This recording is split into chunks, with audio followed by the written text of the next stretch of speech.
Hello, everyone. Welcome back to the channel. We've got another South by Southwest 2022 interview for you. And this one is for an excellent movie with two incredible performers in it. We have some of the cast behind To Leslie with us. Andrea, Owen, congratulations. Oh my, this movie just like rocked me to my core.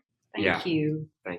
So with a festival premiere, a lot of our viewers won't know much about your movie just yet. So would either of you mind giving us a brief synopsis of To Leslie? Probably not. Probably can't give you a very succinct version, but we do play in the film Mother and Son, which is our second time playing Mother and Son. Second time. We played Mother and Son in Bloodline, and we're reprising that with very different characters, but a similar age dynamic. Yes. And the film follows both of our characters and is written by somebody who partly lived this experience, and so is sort of based on the portrait of somebody's life, but loosely, and has a much more kind ending. And I think that's the best that I can do. Yeah, I mean, you asked for a synopsis. Mm-hmm. I think that was pretty solid. I think you should give yourself more credit there. Yeah. Oh, good. Okay, good. I mean, I think it's one of the most kind of accurate and impactful portrayals of really hardcore alcoholism that I've ever seen. Mm. That's my synopsis of it, because that is just it's a kind of a messy thing that's hard to synopsize. Is that a word? Yes, without judgment. Yeah. With judgment, so much easier. And morality and all of those things, but without any of that, and just to take a snapshot into somebody's life and spend some time with them and see how they're struggling and triumphing is quite unusual, actually, in film. A lot of Michael's director statement focused on the power of empathy and how film and storytelling is a very unique way to be able to get that feeling that you might not otherwise. And I feel like this movie very successfully does what he laid out in his director statement. Andrea, I have a very big question for you right now, because your filmography always blows my mind. It is just absolutely packed with roles that feel so different and bold, and often ones that signal to me, as someone who knows very little about that sphere, that they could be extremely challenging. So it's always made me wonder, does anything scare you? Have you ever been offered a role that made you go like, I don't know if I could do this? I've also wondered that.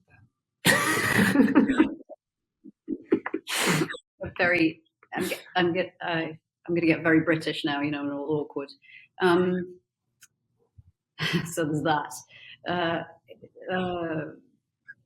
Yeah, it terrifies me to be part of crap.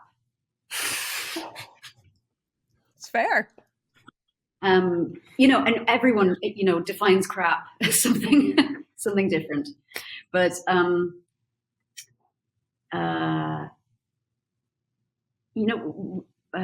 we do something that costs an awful lot of money.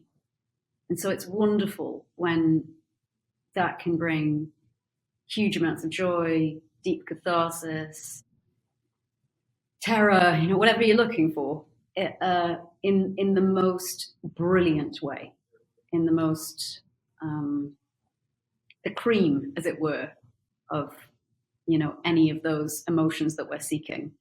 I am a bit terrified of, I am certainly terrified of crap. I think, and I don't think I'm alone in that. I think you would agree. I would agree. Yeah, it's very difficult, because when you're presented with something that's a bit crap, to put it in a more British way, if you want to make anything sound British, just say a bit before. A bit of crap. So something a bit crap, and it's presented to you.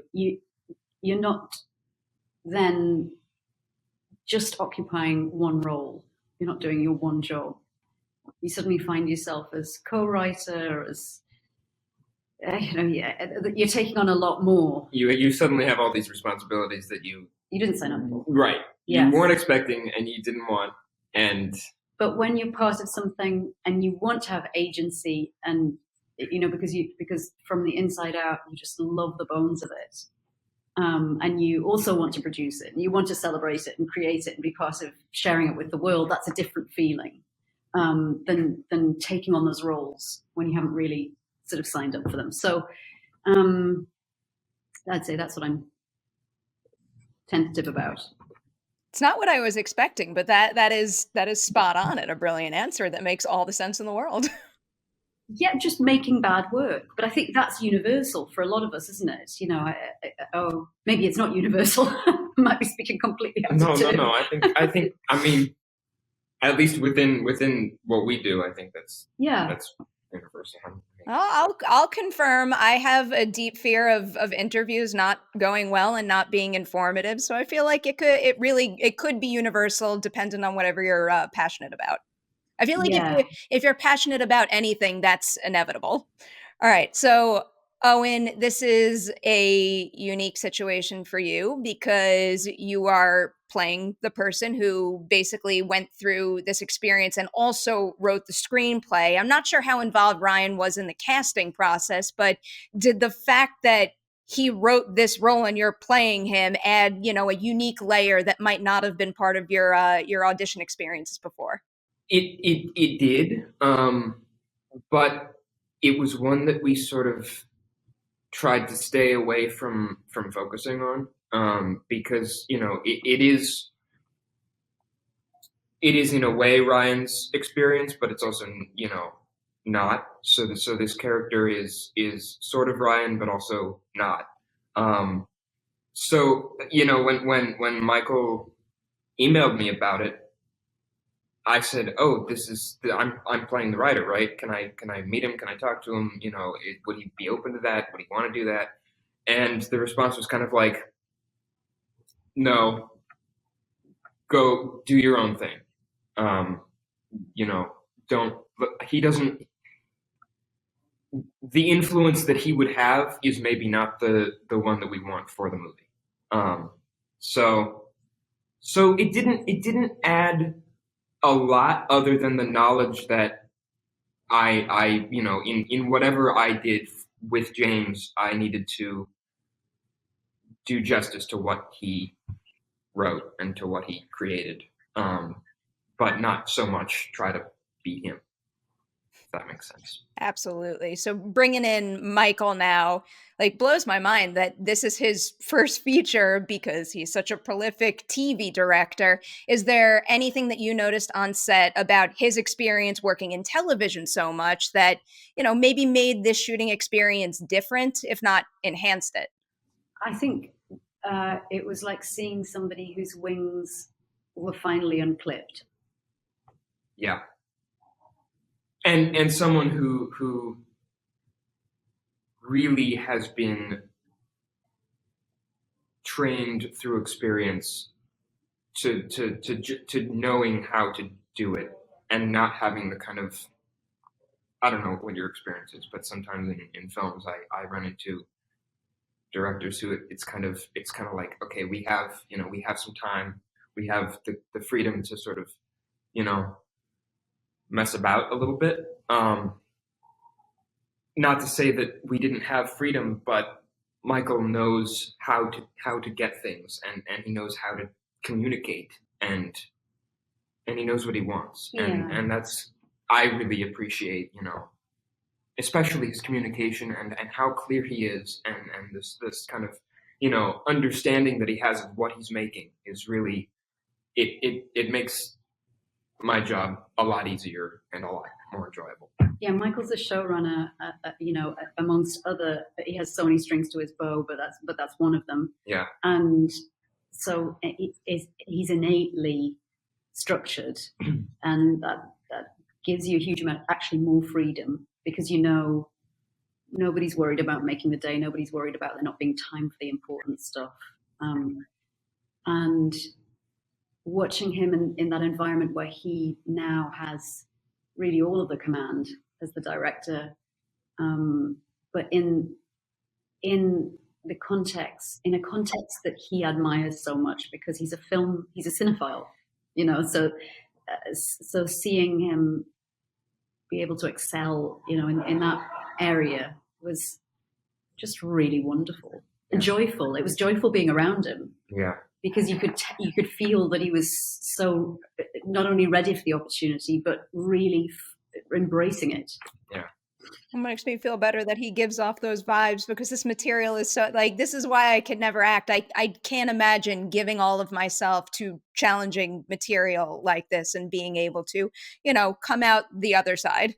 It is a weird job. It's a weird job. I mean, I know I found it really helpful when we were on set, just to have Michael as, an extremely good director, but also just like that kind of excited, inspired person who was like, he had this warmth and this kind of like compassion to not only what he was making, but also the people who were making it with him.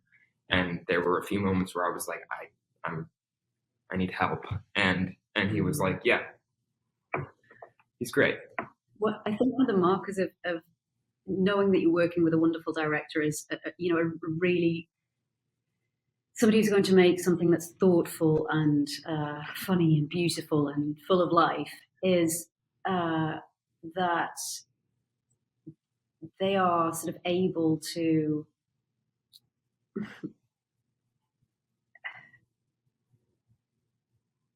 everybody wants to do well for them. Every person on the set wants to do their best for whoever it is, and everybody wants to do their best for Michael, and that's always a really good mark, a really good sign of heading in some sort of good direction. Yeah, you never know quite where you're going with film, but it's definitely a good sign. But you believe in the person that's kind of leading it, and that matters. It always fills my heart to hear about an environment on set like that. What about for each other now? Because I love talking about the value of a good scene partner, and you have some sequences in this movie that I don't think I'll ever forget. So for each of you, what is something the other did as a scene partner that, I don't know, helped you out with something, maybe even helped you access something in your own character that you wouldn't have been able to reach without them?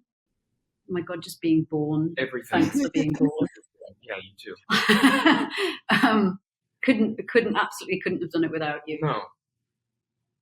I mean, the movie wouldn't exist without you. So I couldn't have done it at all. But he is so brilliant. He's so brilliant. I kind of sometimes forget that you are you when we were working. Yeah. Which is probably good, because it would have been really weird if a northern, like someone from Newcastle had shown up. Yeah. Started being Leslie. I mean, but it's wonderful for me, because then like we can, set up another shot and I can just talk to you. And, like, we can just be ourselves. Yeah. And then when we're doing it, it's very easy to forget that I am acting with her. Which is not always an easy thing to forget, at least not for me. So yeah, that's kind of the big thing. And our relationship started, how old were you when we were standing on that pier in the Keys? You were 16. I was going to say 15, but yeah. 15 or 16? Yeah. 16? I think it was 16. 15, 16. And we were smoking those absolutely awful honey rose, terrible pretendy herbal cigarettes. As mother and son, but really more like siblings. Yeah. Because that dynamic was really much more like siblings than mother and son. And having played alongside one another, and it's kind of amazing to come back to. I suppose it's almost like you said. It's like when you mentioned the phrase "scene partner." It's like coming back to a repertory theatre or class, something that's familiar, and you kind of come in and it's like, oh yeah, this is how we do this. Yeah, that rapport. It just takes a long time. It takes years to build up. What breaks my heart, I have to, like, wind down with you guys. I feel like I could get into the layers of this movie and your process all day long, but I have to let you go. Huge congratulations unto Leslie. I meant what I said earlier. You are both exceptional in the movie. It is fantastic. Enjoy Austin and South by Southwest.